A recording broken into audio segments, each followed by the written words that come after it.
Hello student, welcome to my channel. Let's study. Today we will do past continuous tense. So let's start the video.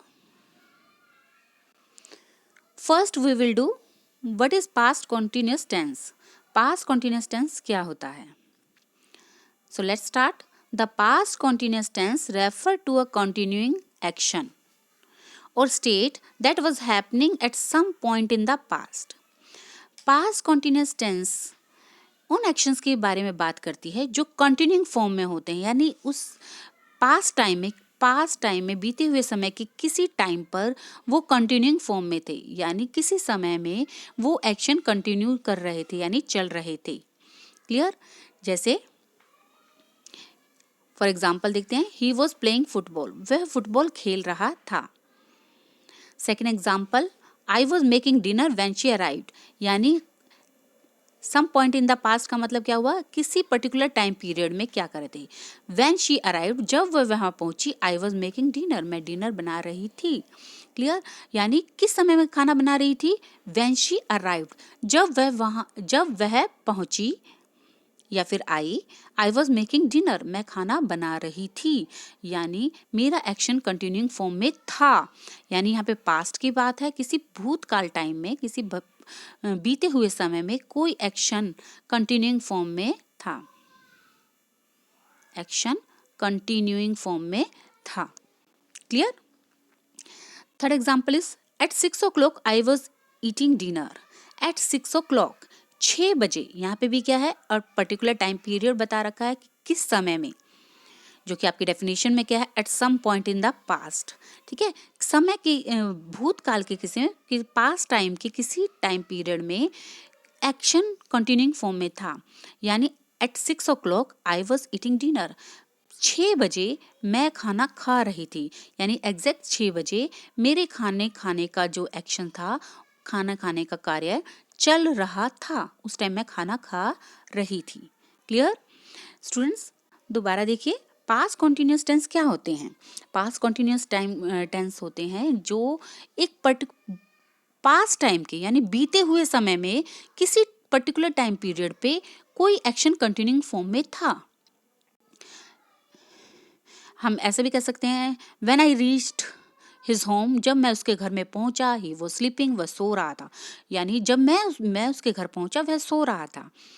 ठीक है, या फिर जब मैं बाहर निकला, when I went outside, children were playing, बच्चे खेल रहे थे। तो ये कोई टाइम पीरियड है, बच्चे कब खेल रहे थे, जब मैं बाहर निकला। ठीक है, तो बच्चे पहले से खेल रहे थे। तो एक्शन की बात हो गई, किसी पर्टिकुलर टाइम में कोई एक्शन कंटिन्यूइंग फॉर्म में होता है, that is called the past continuous tense. Remember that कि यहाँ पे पास्ट एक्शन क्या होना चाहिए, पास्ट का, यानी था में, पुराने टाइम में, बीते हुए समय में कोई एक्शन कंटिन्यूइंग फॉर्म में था। Identification in Hindi, in past continuous tense ends with रही थी, रहा था, रहे थे in Hindi. Past continuous tense Hindi में हमेशा रही थी, रहा था, रहे थे पे खत्म होते हैं। जैसे देखिए, वे खेल रहे थे, लास्ट में क्या आ गया, रहे थे। कल शाम 6 बजे वह पढ़ रही थी, यानी वो कब पढ़ रही थी, 6 बजे, यानी 6 बजे उसके पढ़ने का कार्य चल रहा था, उसके पढ़ने का कार्य क्या था, कंटिन्यूइंग फॉर्म में था। जब मैं उसके घर पहुंचा तो वह सो रहा था, यानी वो कब सो रहा था, जब मैं उसके घर पहुंचा, यानी जिस टाइम पर मैं पहुंचा उस वक्त वो सो रहा था। क्लियर? यानी एक पर्टिकुलर टाइम में आपने किसी एक्शन को होते हुए देखा था। हम ये भी कह सकते हैं, किसी एक पर्टिकुलर टाइम पीरियड में, पास्ट में, मैंने किसी एक्शन को होते हुए देखा था, यानी वो हो रहा था। Clear? So let's do the helping verb. Which helping verb is used in past continuous tense? Helping verb कौन सी यूज होंगे, was और were. As we are doing past continuous tense, so we will use past helping verb. ये बात ध्यान देने की है कि हम पास्ट कॉन्टिन्यूस टेंस कर रहे हैं तो हम हेल्पिंग वर्ब भी कौन सी यूज करेंगे, पास्ट टेंस वाली करेंगे। So we will use was और वर। हम वॉज और वर का यूज करेंगे सिंपल पास्ट कॉन्टिन्यूस टेंस में। So was uses with I, he, she, it, singular noun, just like boy, girl. अब हम इसे एक बार रीड करके देखते हैं. I was, he was, she was, it was. Clear. और सिंगुलर नाउन के साथ was का यूज कैसे करेंगे, जैसे boy was, girl was. Now do the were. अब वर को करते हैं. Were uses with we, you, they और plural noun, boy, just like boy और गर्ल. अब इसको भी हम इकट्ठा रीड करके देखते हैं. We were, you were, they were, boys were, girls were. Clear. So next is main verb. Which main verb is used in past continuous tense? Past continuous tense, PCT. Clear? So V1 और V4 के मैंने कुछ example लिखे हैं. Let's do this. Play is the first form and second form of play. V4 is the playing is the V4 of the play. Eating is the V4 of the eat. ईट की V4 क्या होती है, eating. और V4 कैसे बनती है बेटा, V4 कैसे बनती है, ईट प्लस ING. ईट प्लस ING को ऐड कर देते हैं तो क्या बन जाती है, V4 बन जाती है. आप देख सकते हैं ING को अगर हम हाइड कर लेते हैं तो क्या बन जाएगा, एक बार करके देखते हैं.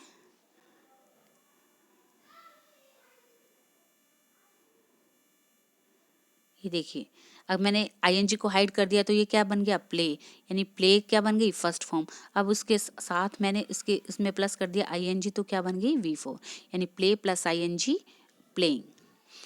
Same as eat plus ING, eating. Sleep plus ING, sleeping. Drink plus ING, drinking. Wait plus ING, waiting. Run plus ING, running. Clear. Now let's do the sentence formation of past continuous tense. अब हम past continuous tense की sentence formation करेंगे. First we will start from assertive sentence. Assertive sentence से करेंगे और उसका sentence formation क्या है, formula क्या है, subject plus was or were plus V4 plus object. As we know, main verb V4 use होती है और हेल्पिंग वर्ब वॉज और वर में से कोई एक यूज होती है. Clear. So example, he was playing football. He is the subject, was is the helping verb, playing is the V4 and football is the object. So answer is he was playing football. और इसको हिंदी में क्या बोला जाएगा, वह football खेल रहा था. खेल रहा था यानी एक पर्टिकुलर टाइम पास्ट में वो लड़का खेल रहा था. आपने ऑब्जर्व किया था, वो उस वक्त खेल रहा था. Clear. Second example is they were studying last night. They were studying last night. They is the subject, were is the helping verb, studying is the study plus ING, studying. Last night time बता रखा है तो पिछली रात वो पढ़ रहे थे. यानी जब आपने कभी पास्ट में उसको लास्ट नाइट को ऑब्जर्व किया था तो वो उस वक्त क्या कर रहे थे, पढ़ रहे थे. यानी पास्ट में वो एक्शन कंटिन्यूइंग फॉर्म में था जब आपने ऑब्जर्व किया था. It was jumping. वह जंप कर रहा था. यानी जब आपने किसी को ऑब्जर्व किया था, मे बी एनिमल, जैसे कोई मंकी हो सकता है, ठीक है, आपने मंकी को ऑब्जर्व किया तो उस वक्त क्या कर रहा था, जंपिंग कर रहा था. इट आपको पता है एनिमल्स के लिए यूज़ होता है, वो नाउन के लिए मतलब कि पर्सन के लिए यूज़ नहीं होता है. तो आप यहाँ पे बॉय को एज्यूम नहीं कर सकते कि कोई बच्चा जंप कर रहा था. यहाँ पे क्या लिखा है, इट वॉज जंपिंग. यानी कोई एनिमल हो सकता है, it was jumping. Clear. Next is negative sentence. Now we will do negative sentence formation. और उसमें उसका फॉर्मूला क्या था, was were plus not. So let's start the formula. Subject plus was were plus not plus V4 plus object. तो अब इसके example करते हैं। आपको हेल्पिंग वर्ब के बाद नॉट का यूज़ करना है। He was not playing football, वह फुटबॉल नहीं खेल रहा था। यानी आपने जब पर्टिकुलर टाइम में किसी को ऑब्जर्व किया तो उस वक्त वो फुटबॉल नहीं खेल रहा था। सपोज आपसे आपकी मदर पूछ लेती है कि 6 बजे आपका भाई क्या कर रहा था, यानी कर रहा था 6 बजे, यानी पास्ट के बारे में पूछ रही हैं आपकी मदर। आपसे पूछती हैं कि पास्ट टाइम में आपका भाई क्या कर रहा था, 6 बजे के टाइम आपका भाई क्या कर रहा था। आप कह रहे हैं क्या वो खेल रहा था? आप कहते हैं नहीं, वो उस वक्त खेल नहीं रहा था, वो तो पढ़ रहा था। तो यानी वो खेल नहीं रहा था। आपने ऑब्जर्व किया था कि आपका ब्रदर उस वक्त खेल नहीं रहा था। यानी पास्ट के बारे में जब आपसे कोई बात की जाती है और आपसे पूछा जाए कि आपने क्या उसको ऑब्जर्व किया था, आपने उसको नोटिस किया था, तो आप कहते हैं नहीं, वो ऐसा नहीं हो रहा था या ऐसा हो रहा था। अगर ऐसा हो रहा था that is called the assertive sentence formation. अगर उसको आपको नेगेटिव में देना है, नहीं हो रहा था वो एक्शन, तो उसको कहेंगे negative sentence formation. Clear? They were not studying last night, वो कल रात को पढ़ नहीं रहे थे, नहीं पढ़ रहे थे, यानी वो सो रहे थे। ठीक है ना? तो they were not studying last night.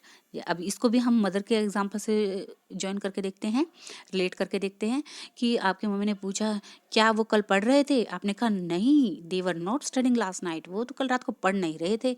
यानी आप शायद उनकी कंप्लेंट कर रहे हैं। They were not studying last night, वो कल रात को पढ़ नहीं रहे थे। क्लियर?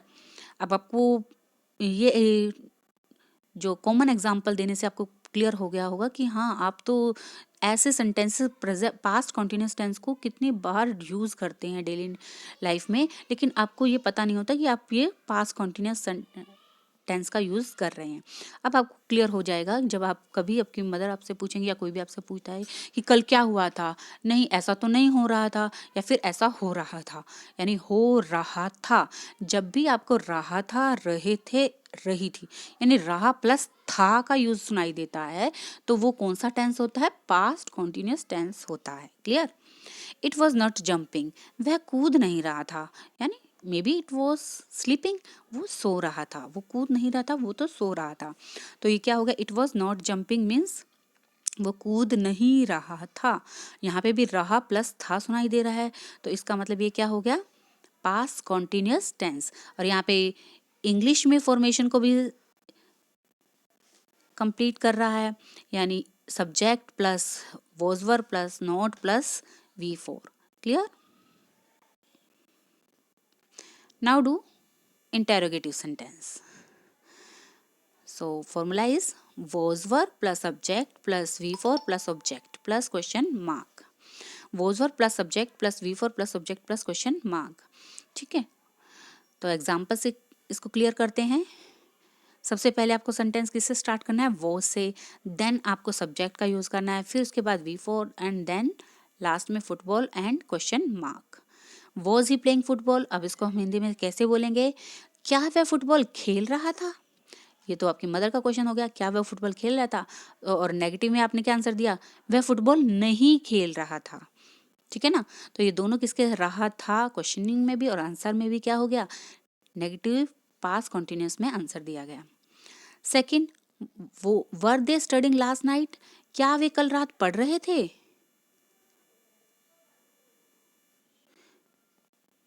ये किसकी फॉर्मेशन है? इंटरोगेटिव सेंटेंस की। ठीक है।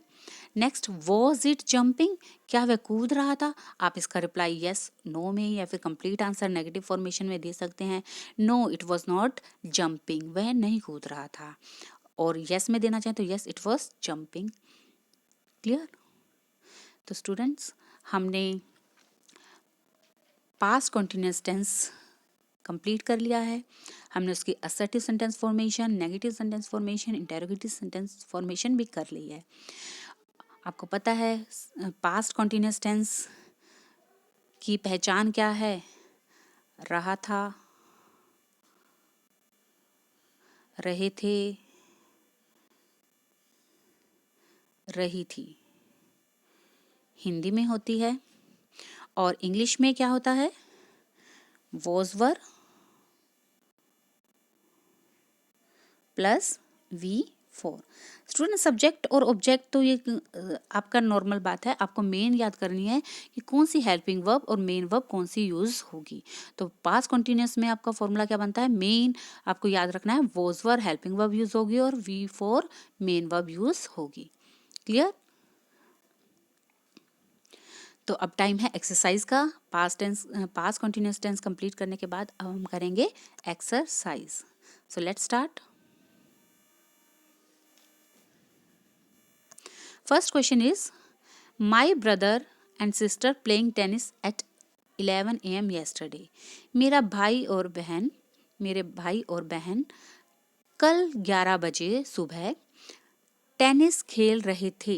अब यहाँ पे क्या है, my brother and sister plural है, एक भाई और एक बहन, 2 पर्सन खेल रहे हैं। तो यहाँ पे हेल्पिंग वर्ब भी किसकी होगी, प्लूरल वाली यूज होगी, यानी वर यूज होगी। कौन सी यूज होगी, वर। क्लियर। क्योंकि आपको पता है बेटा, मैंने आपको पहले बताया कि वो सिंगुलर के साथ यूज होता है और प्लूरल के साथ वर यूज होता है। Second question is, dash you still working at 7 PM last night. क्या तुम कल 7 बजे तक भी काम कर रहे थे। अब यू के साथ किसका यूज होता है, वर का यूज होता है। किसका यूज होता है, वर का। तो were is the right answer. Third question, at 8:30 AM today I dash driving to work. At 8:30 AM today, आज सुबह 8:30 बजे, I dash driving to work, मैं काम के लिए ड्राइव कर रहा था, यानी काम की तरफ जा रहा था। आई के साथ किसका यूज होता है, वॉज का। तो कौन सी हेल्पिंग वर्ब यूज होगी, वॉज। अब यहाँ पे देखिए वॉज के साथ आपको ध्यान रखना है, यहाँ पे कौन सी मेन वर्ब यूज हो रही है, V4 यूज हो रही है। देखो प्लेइंग यूज हुआ, वर्किंग यूज हुआ, ड्राइविंग यूज हुआ, यानी was verb plus V4। We dash sleeping when the police केम।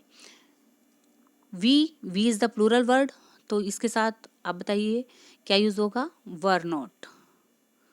हम सो नहीं रहे थे, जब पुलिस आई हम सो नहीं रहे थे। यहाँ पे नेगेटिव सेंटेंस है, वर नॉट, तो were not is the right answer. Were not is the right answer. Next question is, why dash he having lunch at 4 PM। Why dash he having lunch at 4 PM, वह 4 बजे खाना क्यों खा रहा था। तो यहाँ पे देखिए आपका सब्जेक्ट क्या है, ही, तो यहाँ पे क्या आएगा, he was is the right answer. Why was he? Next question is, why he not dash his homework. Why he not dash his homework। अब यहाँ पे देखिए was भी लिखा हुआ है, हेल्पिंग वर्ब दे रखी है, नेगेटिव वर्ब बता रखा है, तो हमारी main verb is missing hair. तो यहाँ पे इस क्वेश्चन में मेन वर्ब मिसिंग है, तो हमारी V4 बनती है, तो आंसर क्या बन जाएगा, doing. Was he not doing his homework? Clear? Next question is, seventh question is, snow dash lightly, suddenly a reindeer appeared. Snow dash lightly, बर्फ लाइटली यानी धीरे धीरे गिर रही थी, अचानक एक रेंडियर दिखाई दिया। तो गिर रही थी, तो स्नो वॉज फॉलिंग। स्नो के साथ क्या आंसर आएगा, was falling. Clear. Next question is, somebody threw a shoe at him dash he was speaking। किसी ने उस पर एक जूता फेंका जब वह बोल रहा था। तो यहाँ पे देखिए when he was speaking, तो यहाँ पे ये इसका फॉर्मूला, इसमें आपको मेन वर्ब और हेल्पिंग वर्ब दोनों दे रखी हैं, when he was speaking। Clear students. तो अब हमने पास्ट कॉन्टिन्यूअस टेंस सीखा, प्लस उसकी एक्सरसाइज भी कंप्लीट कर ली है। आई होप आपको पास्ट कॉन्टिन्यूअस टेंस बहुत अच्छे से समझ आ गया होगा। अगर आपको मेरी वीडियो अच्छी लगी है तो प्लीज़ इसे लाइक एंड शेयर ज़रूर कीजिए and subscribe my channel also. Thanks for watching my video.